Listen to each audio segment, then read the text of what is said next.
to the Wild Moon Sessions podcast. My name is Bexy and I am your host. I am your energetic embodiment guide, and today I am here talking about the lunar eclipse energies. We're also going to be talking about Sabian symbols and talking about why Sabian symbols are so profound and beautiful to have with you alongside your journey, your human journey. So diving right in, today we have a lunar eclipse in Sagittarius, and I really wanted to dive into that with this book, which is the Dane, Rudyhar and an Astrological Mandala, and this is the Sabian Symbol book.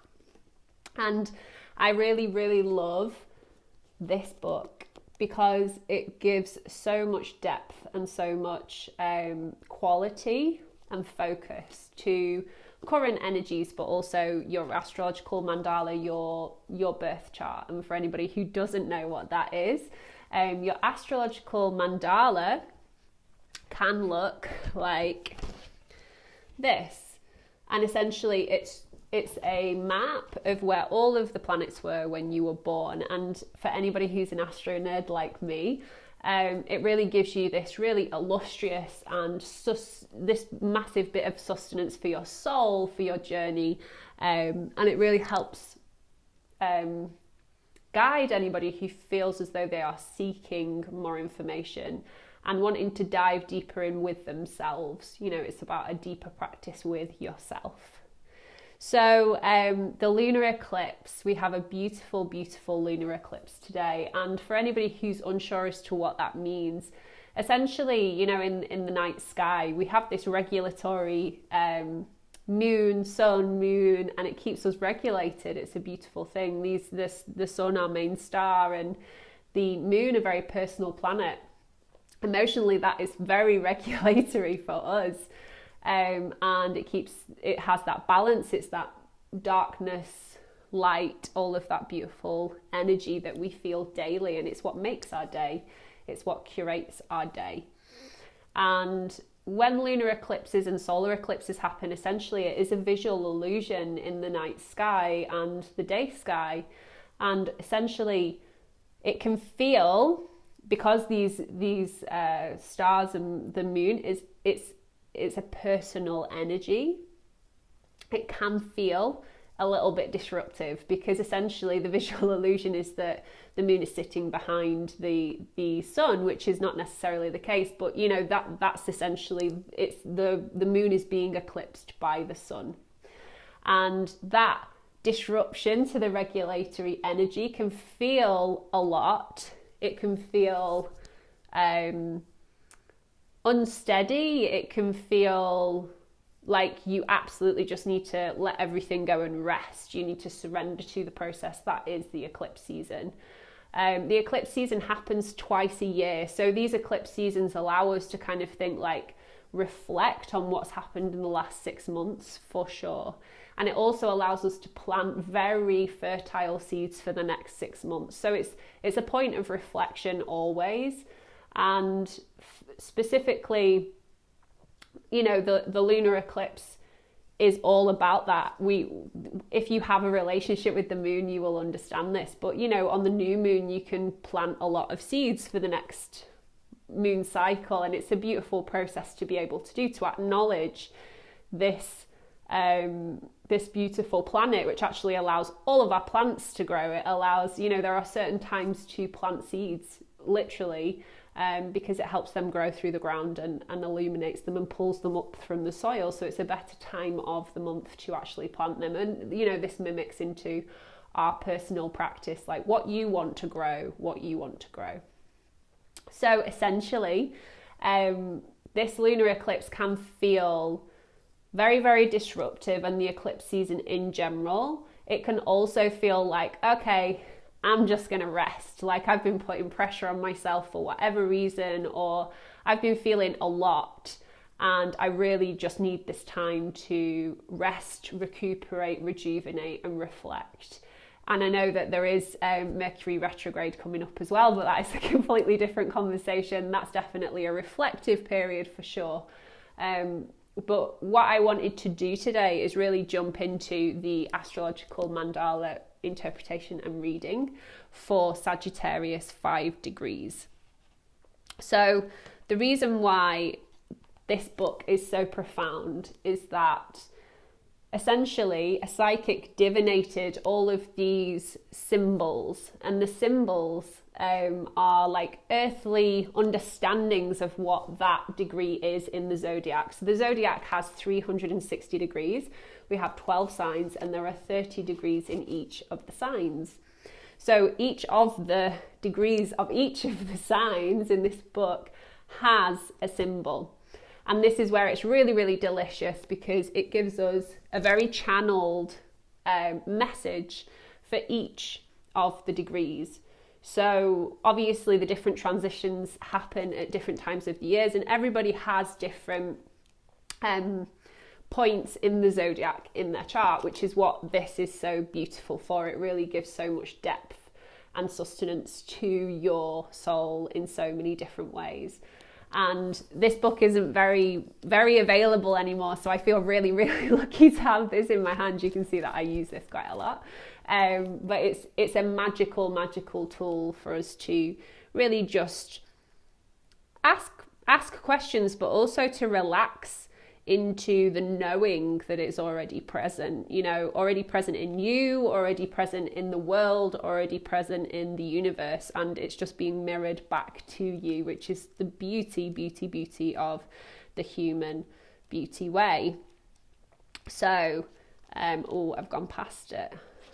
It's 5 degrees Sagittarius, and it's a beautiful symbol. It's gorgeous, this one. An owl sits alone on the branch of a large tree. A poised and wise approach to existence based on a clear perception of unconscious factors and their operation. So I'll let that sink in for a second. A poised and wise approach to existence based on a clear perception of unconscious factors and their operation. The owl has always been seen as a symbol of wisdom, and its hooting call has evoked a rise to mysterious and hidden elements in life. The owl functions lucidly in the night aspect of existence. His eyes see what men normally fail to perceive. He represents that consciousness which is active, where the processes of life normally escape the attention of the personal ego and its intellect. So yum. This is the last of the 5 symbols in the 49th sequence. It suggests the possibility of developing a wisdom beyond tragedy, a peace and poise beyond conflict. One might speak here of translucidity. So it's a beautiful symbol. An old owl sits alone on a branch of a large tree. And rather than thinking of this, outside of ourselves, think of it within ourselves. So think about really embodying that. And the reason why I love this symbol for this time and for this, particularly a lunar eclipse, is because the owl is really a beautiful symbol of our extrasensory perception. And every single human, regardless of whether you see this as spiritual or not, every single human has the ability to have extrasensory perception, and we all interact with it constantly. So just because it's not physically in front of us doesn't mean that we don't feel those effects, because we have all of these beautiful bodies that extend beyond our physical body, including our emotional, including our, star body. There are so many different bodies. And ultimately, I am thinking about the patience that an owl embodies. Also, the precision that an owl embodies as well. And the ability to be so observational. And really, for me, anything that it is extrasensory. It feels as though you are reaching out into the universe. It feels like you are reaching beyond what you already know. It feels like you are reaching into the new part of yourself. And that is what a lunar eclipse is all about. Sometimes it feels as though you are relinquishing and letting go a lot. And actually, as part of that, you are reaching into new chasms of yourself. And that is what I love about this specific symbol, is this idea of translucidity. Being lucid is to be very present and understand your surroundings. Lucidity is just that. Translucidity is to take that beyond what you know. And that is really, really a beautiful sync with the lunar eclipse, because much of what we know can change, and it takes courage and it takes kindness with ourselves and patience to really be present and allow for us to reach into the depths of those unknowns within. So, as it did say in that symbol, you know, a wisdom beyond tragedy, a peace and poise beyond conflict. This is the knowing that we already know, that is already present and is surrounding us. But it's also about us being open to that and us embodying that. And I really love that sentiment. It's almost as if you are bowing to yourself, to your new self, to the everlasting self, to that eternal self that already knows what that next step is. And you are just unifying, you are shaking hands with that, you are really just inviting a conversation, and a bigger, broader, energetic conversation with that. I think as well, lunar eclipses can be a beautiful time to actually download and channel a lot of information about yourself. Whilst it's both reflective, it can be a really lovely time for you to ground yourself and also know what you want, state what you want, and particularly within the eclipse season, and that is in order for you to be able to plant those seeds. So when I say the eclipse season, what I mean by that is that we have, in an eclipse season, you always have a lunar eclipse, a solar eclipse, followed by another lunar eclipse. So it is a little season in and of itself. And the solar eclipse this year is actually on my sun's sign, so it's on my birthday. And, you know, with this whole, it ends up being, you know, a period of about a month, the overall eclipse season. So you don't have to be ready to state or claim what you would like or know what you would like to really, really plant this eclipse season. But this symbol is an invitation for you to reach beyond what you already know and for you to step into a different kind of worthiness with yourself or relationship with yourself, or just to take a moment of sheer presence with yourself, to be able to know your own destiny, because you are your own destiny and you get to choose that in that way. So I really wanted to share that with you. I really do see this book as such a gift, such a gift. And with that in mind, you know, the Dane Rudyhar actually took all of these symbols and developed them. He gave them a lot more. He took the symbols and actually digested them into that information that I've just shared with you.